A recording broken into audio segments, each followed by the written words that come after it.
When I first moved into the Willow Creek neighborhood with my disabled daughter, Emily, I believed I had finally found a safe haven where she could heal, grow, and maybe even experience a piece of normal childhood that had been stolen from her by circumstances beyond her control. But I couldn't have been more wrong. At the beginning, everything seemed picture perfect, the kind of suburban dream people chase all their lives, with manicured lawns, kids riding bikes down the street, families grilling in their backyards, and the sweet sound of birds singing in the early mornings. And I remember standing on the porch of our new home feeling grateful that Emily could finally enjoy a place with smooth sidewalks where she could roll her wheelchair without obstacles. But from the very first day, there was someone who made sure our peace wouldn't last. Her name was Margaret, though everyone whispered another name behind her back, Karen, the self-proclaimed queen of the HOA, and she carried herself with a venomous arrogance that was impossible to ignore, strutting through the neighborhood with a clipboard clutched in her hand as if she owned every inch of pavement, every blade of grass, every life that dared to exist under her rule. And on the day of our move-in, while Emily laughed excitedly at the sight of kids playing tag down the block, Margaret appeared out of nowhere, her sharp eyes narrowing in disapproval at the moving truck parked in our driveway, and she didn't even bother with a polite introduction, but instead barked in a tone dripping with disdain. "Excuse me, you can't just park that here. This is a violation of HOA rules," which immediately silenced my daughter's laughter and made me feel a chill creep up my spine. Yet I forced myself to stay calm, replying with a smile that we were only unloading boxes and would be done shortly, but Margaret didn't relent. She walked up closer, towering over Emily, as though she were inspecting an unwanted stain on her pristine neighborhood, and with a voice sharp enough to cut glass, she remarked, "Is she yours?" pointing at Emily as though she were something less than human, and the way her lip curled in disgust made my blood boil. But I swallowed my anger, shielding my daughter behind me as I explained Emily was my child and she deserved to be here just as much as anyone else. Yet Margaret smirked, her eyes glinting with something sinister, muttering, "Well, you'll need to keep her under control.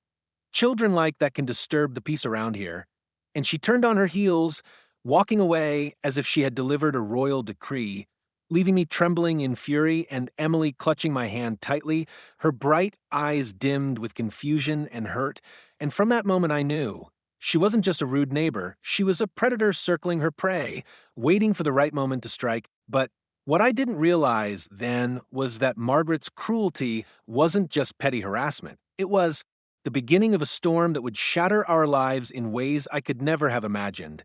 And though I tried to push away the dread gnawing at the back of my mind, telling myself she couldn't possibly go further than her petty power plays, deep down I sensed an evil lurking behind her fake smile and clipped words, an evil that would soon bear its fangs in ways that would scar Emily forever. Because as days turned into weeks, Margaret's eyes followed us everywhere. When Emily wheeled herself to the mailbox, Margaret was there, standing in her yard, pretending to prune roses, but glaring like a vulture. When we tried to join the neighborhood barbecue, Margaret pulled me aside, whispering loudly enough for everyone to hear, "We don't need your kind bringing down the image of Willow Creek." And each time she opened her mouth, the neighborhood seemed to shrink away in complicity, nobody daring to speak up against her. And though my heart ached for Emily, who had done nothing but smile and wave at the kids who now avoided her because their parents were afraid of Margaret's wrath, I tried to believe we could endure, that if we kept our heads down, she would eventually tire of tormenting us. But I was wrong, so terribly, dangerously wrong. Because Margaret wasn't the kind of woman who got bored, she was the kind of woman who fed on control, and my daughter's innocence, her laughter, even her silence had become Margaret's target, her obsession, and in the shadows of Willow Creek, where manicured lawns had whispered cruelties, our nightmare was only just beginning, with Margaret plotting something darker, something irreversible. And though I didn't know it then, the day she would finally unleash her cruelty was fast approaching, and it would change the course of our lives forever. After the unsettling start in Oak Ridge Meadows, I had hoped things would improve for my daughter, Lily, who, despite her disability, carried a heart so full of light it could brighten the darkest room. But the longer we stayed, the clearer it became that our neighbor, Patricia, the woman everyone whispered about but never confronted, wasn't satisfied with her first display of power. She had marked us, or rather, she had marked Lily as her personal obsession, and her behavior grew stranger and crueler with every passing day, turning what should have been a safe neighborhood into a suffocating prison. And it began subtly, almost like the kind of passive-aggressive behavior you could dismiss if you were desperate to keep peace, trash mysteriously spilling into our driveway, HOA violation slips for the smallest, imaginary infractions like leaving the blinds uneven, whispers carried by the wind as Patricia's allies murmured about us behind their pristine hedges. Yet when Lily tried to wave and smile at the children down the block, Patricia's sharp voice would cut through the air like a whip. "Don't get too close. Some people don't belong here." And I watched helplessly as Lily's joy drained little by little, replaced by confusion at why the world seemed to hate her for a wheelchair she had never chosen. And though I tried to reassure her that she was perfect just the way she was, Patricia was relentless, turning her into a spectacle of ridicule, standing in the middle of the street one afternoon with her clipboard raised high and shouting, "This community is being dragged down because of special cases," taking advantage of our resources loud enough for every neighbor to hear. And the worst part was the silence that followed. Not one person stepped forward to defend my daughter. Not one parent pulled their child forward to show her kindness. They all kept their eyes down, complicit in Patricia's cruelty, and Lily, my precious Lily, cried in my arms that night asking, "Mom, am I really broken?" A question that sliced my heart open in ways I can never fully describe. But Patricia wasn't content. With mere words, she escalated. First by blocking Lily's wheelchair ramp with heavy flower pots, then by loosening the bolts on the fence near our yard so it wobbled dangerously when Lily leaned against it. And I knew these weren't coincidences. These were deliberate acts meant to intimidate, to remind us that Patricia controlled every breath we took in Oak Ridge Meadows. And though fear curled around my throat, anger burned hotter, because each time she targeted my daughter, she crossed a line no human being should ever cross. Yet when I tried to confront her, Patricia's smirk only widened, her words dripping with venom as she whispered, "Accidents happen all the time. Maybe you should think twice before parading her around where she doesn't belong." And those words haunted me, twisting in my chest like barbed wire, because they weren't just threats, they were promises. And no matter how much I wanted to believe I could protect Lily with locked doors and watchful eyes, I couldn't shake the gnawing certainty that Patricia was planning something unspeakable, something that would push us past the point of no return. And I prayed every night that I was wrong, clinging to hope like a lifeline, but deep down I knew. Evil like hers didn't stop, it only grew bolder, and the day she finally acted on her obsession was inching closer, creeping toward us like a shadow we couldn't escape. I wish I could tell you that things calmed down after months of torment, that my daughter Sophia was finally left alone to live in peace despite her fragile body and the wheelchair she depended on. But that would be a lie, because Evelyn, the HOA tyrant who had turned our lives into a daily nightmare, was far from finished. And I realize now that all her petty acts of cruelty, all the sabotage and whispered slurs, were merely rehearsal for the monstrous crime she had been building toward. Because on that sweltering afternoon when the cicadas screamed in the trees and I was in the kitchen folding laundry, Sophia begged me to let her wheel down the sidewalk to watch the neighborhood kids drawing with chalk, her innocent eyes wide with the kind of hope only a child could hold.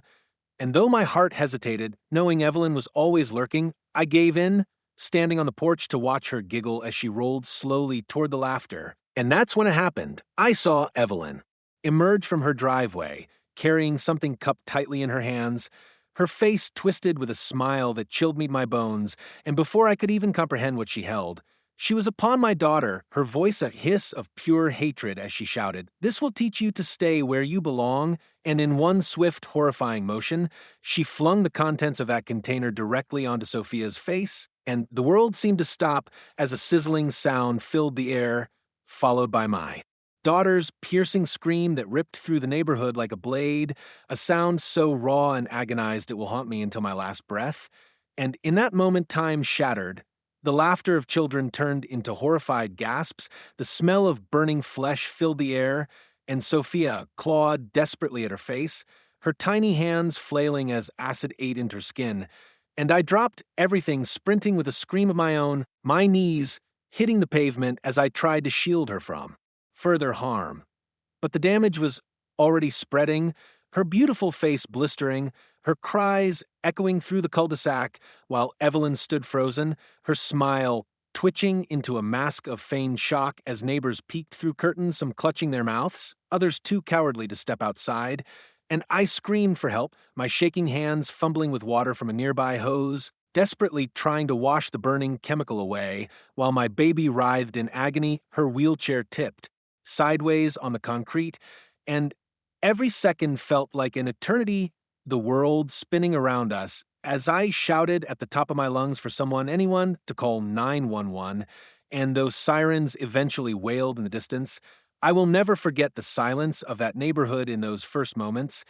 The way people I thought were decent human beings froze behind their doors rather than risk angering Evelyn, and when the paramedics arrived and pulled Sophia from my trembling arms, she was barely conscious, her once bright eyes swollen shut, her skin scarred beyond recognition, and I stood there drenched in tears and sweat, clutching the shredded remains of her dress, staring at Evelyn as she stammered excuses to the police, insisting she had only been carrying cleaning solution and that the girl startled her, causing the accident. And my heart nearly stopped when I saw the officer's uncertain glance. Because Evelyn wasn't just cruel, she was connected, her position in the HOA, giving her an authority she wielded like a shield, and I realized with dawning horror that justice for Sophia would not come easily, not when the system seemed ready to swallow us whole.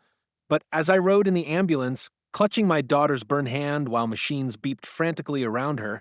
I vowed through my tears and fury that I would not let Evelyn win. That even if the entire neighborhood turned against us, even if the world tried to bury the truth, I would drag it into the light. Because what she had done wasn't an accident. It was evil, calculated, and deliberate. And though my baby girl might carry scars for the rest of her life, I would make sure the woman who stole her innocence would one day face the full weight of consequences she thought she was above.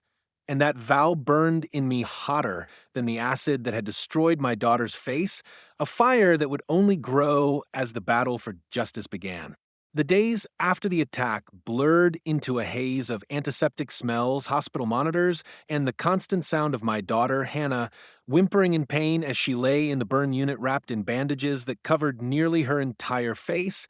And though the doctors tried to reassure me that she had survived the worst, I couldn't look at her without breaking inside. Because the bright-eyed child who once filled my world with laughter was now a trembling shell,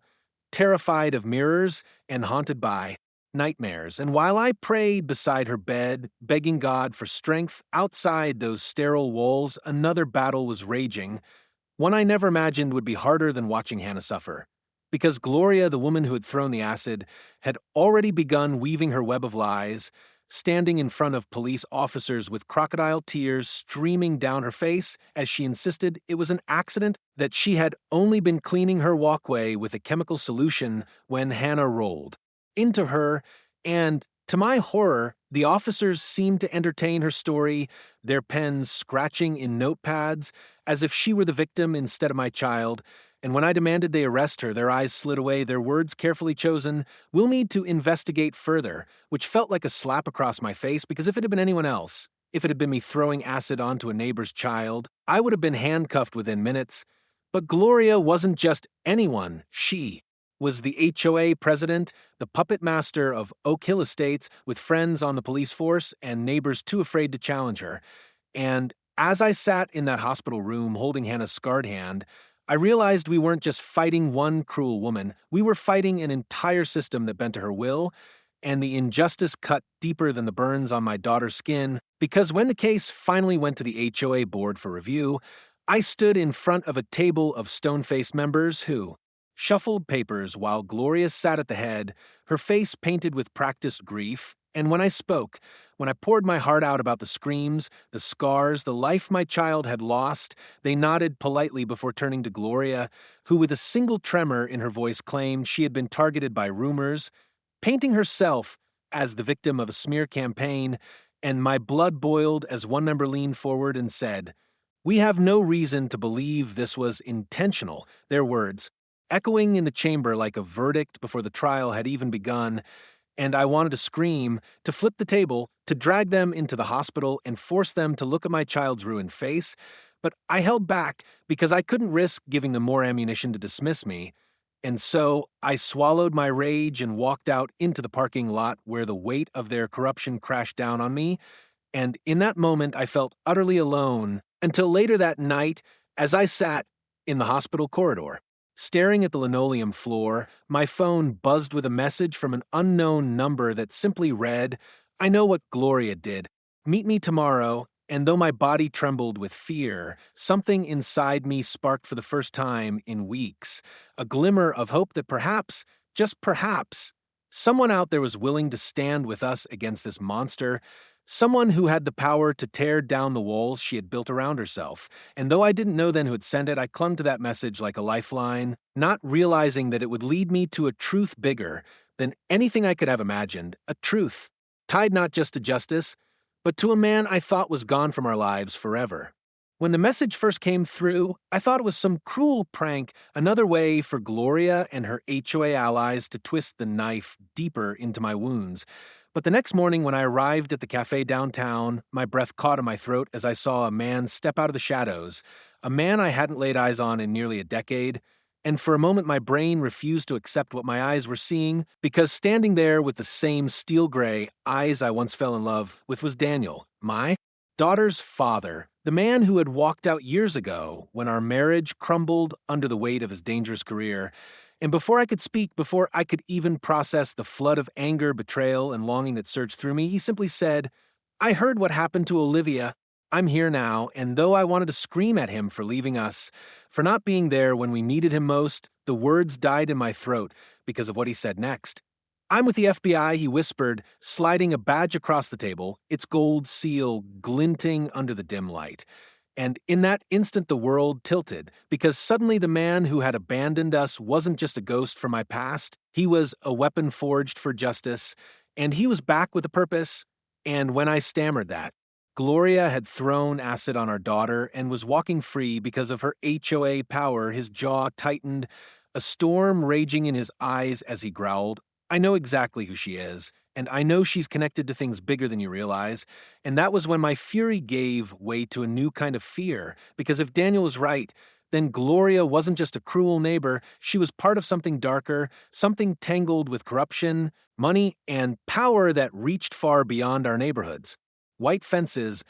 but all of that vanished the moment I brought him to the hospital and he stepped into Olivia's room. Because the tough FBI agent with the sharp suit and clipped words crumbled into a father seeing his little girl broken for the first time, his voice catching as he whispered her name, his hands shaking as he reached out, terrified to touch the bandages wrapped around her face, and when Olivia stirred and croaked, "Daddy," through cracked lips, his eyes filled with tears, and in that moment, the years of anger I carried toward him cracked just a little, because despite everything, despite all the pain, I saw that he still loved her more than life itself. And as he sat beside her bed, promising her in a trembling voice that he would make it right, I felt a flicker of something I hadn't felt since the attack. Hope, fragile but real, because Daniel wasn't just back, he was back with training, resources, and the kind of relentless drive only an FBI agent could wield. And though I still didn't fully trust him, though part of me wanted to demand answers about where he had been all those years, I couldn't deny that his return had shifted something in the air. Because suddenly we weren't just victims fighting against a rigged HOA board, we were soldiers preparing for war. And when Daniel leaned in close that night, his voice low, so Olivia couldn't hear, and said, "Gloria's not just a neighbor, she's tied to a network I've been tracking for months, and this time, she picked the wrong family." I felt a chill race down my spine, because in that moment I understood that our nightmare had only just begun, but so had our fight, and for the first time since acid had stolen my daughter's smile, I believed justice was possible, not through the system that failed us, but through the man who had returned from the shadows, not just as a father, but as an avenger. From the moment Nathan, my daughter Grace's father, stepped back into our lives, the air around us changed, thick with secrets and danger I couldn't quite name, because while I stayed by Grace's side in the hospital, reading to her in hushed tones and trying to distract her from the searing pain beneath her bandages, Nathan disappeared for long stretches of time, returning only to leave cryptic updates like, I'm getting closer, and they're dirtier than I thought. And though my heart longed for him to stay by Grace's bedside, I knew his absence wasn't abandonment this time. It was war, and war required sacrifice, and when I finally pressed him to tell me what he was uncovering, he sat at our kitchen table one night with files spread out in front of him, his face illuminated by the blue glow of his laptop, and he explained in a low, grim voice that what Gloria, the HOA president who had scarred our daughter, had done wasn't just the act of a cruel woman drunk on power, it was the symptom of a rot spreading through Oak Valley itself, a rot that tied the HOA to money laundering, property scams, and even local officials who looked the other way in exchange for favors. And as he showed me documents with names I recognized, police officers, city inspectors, even a judge, my stomach twisted because it became clear that the reason Gloria walked free after burning my daughter's face was because she wasn't standing alone, she was shielded by an entire network of corruption, a machine that crushed anyone who dared to defy it. And Nathan, with the cool focus of an FBI agent, began dismantling it piece by piece, planting surveillance bugs near Gloria's house, slipping a disguised recorder into HOA meetings, tracking payments funneled through shell companies, and each night he brought me slivers of progress, but also warnings. They'll fight back hard once they sense I'm onto them, and I lived with that constant dread, jumping at shadows, terrified that someone would retaliate before he could finish, and all the while Grace lay in her hospital bed, whispering through cracked lips that she wanted to be strong, that she wanted to see the stars again without people staring at her scars, and her courage fueled me to keep going, to support Nathan despite the fear gnawing at me, because every discovery he made, like the recording of Gloria bragging to a neighbor about how she handled us, or the bank transfers linking her to a shady developer, pushed us closer to the truth, closer to justice, but it also pushed us deeper into danger, because one night, as Nathan returned home, his shirt stained with sweat and his expression grim, he told me he had been followed, that headlights had tailed him for miles before disappearing into the night, and that was when I realized Gloria and her allies knew. They knew someone was pulling at the strings of their empire, and they would stop at nothing to protect themselves, even if it meant silencing us for good. And though fear consumed me, Nathan's determination burned brighter, his jaw clenched as he swore he wouldn't let them win, that he had the skills, the training, and the fury of a father who had already lost too much. And as I clutched Grace's hand in the dim hospital light, I prayed that the man I once doubted could really bring down a monster like Gloria, because with every passing day, the walls closed in tighter, the stakes rose higher, and the truth became undeniable. This wasn't just a fight for justice, it was a fight for survival, and sooner or later, Nathan and Gloria would collide in a showdown that would either destroy us completely or finally, mercifully, set us free. The night the truth finally shattered through the lies, it felt as if the entire weight of Oak Valley pressed down on our little family. Because while my daughter Lily clutched my hand at the hospital window, her scarred face half hidden in the reflection, her father, Daniel, prepared for the confrontation he had been building toward for weeks, his files, recordings, and evidence stacked like weapons on our kitchen table, ready to expose the empire of cruelty Gloria had built. And though every instinct in me wanted to beg him to stop, to run, to keep us safe, I knew there was no turning back, not when Gloria's acid-scarred laughter still echoed in my nightmares, not when Lily whispered at night that she wanted other kids to be safe from people like her. And so I kissed Daniel like it might be the last time and watched him disappear into the storm, his badge tucked inside his jacket, his gun holstered but ready, his eyes sharp with the kind of rage only a father could carry. And later, when the HOA gathered inside their gleaming clubhouse, laughing over wine and money exchanged beneath the polished table, Daniel burst through the doors with FBI agents flooding in behind him, their voices booming federal investigation as chaos erupted. Neighbors gasped, and Gloria's face drained of color before twisting into fury, screaming that this was illegal, that she owned this neighborhood. But Daniel's voice cut through her shrill cries like a blade, calm and deadly as he listed her crimes: the acid attack on my daughter, the money laundering, the bribes, the false inspections, every word backed by evidence, every sentence hammering nails into the coffin of her empire. And for a moment she tried to flee, pushing past chairs and shoving anyone in her way, but Daniel was faster, slamming her down with the precision of a man who had trained his whole life for this moment, the room spinning with shouts and flashing cameras as agents cuffed her hands, while outside police cars filled the streets, sirens slicing through the night as corrupt officials, board members, and even the judge who once dismissed my pleas were dragged out of their homes, their empire collapsing in real time. And I will never forget the look on Gloria's face as she was shoved into the back of a squad car, her lips still mouthing threats, her eyes burning with a venom that could no longer touch us, because the walls she built to protect herself had finally crumbled,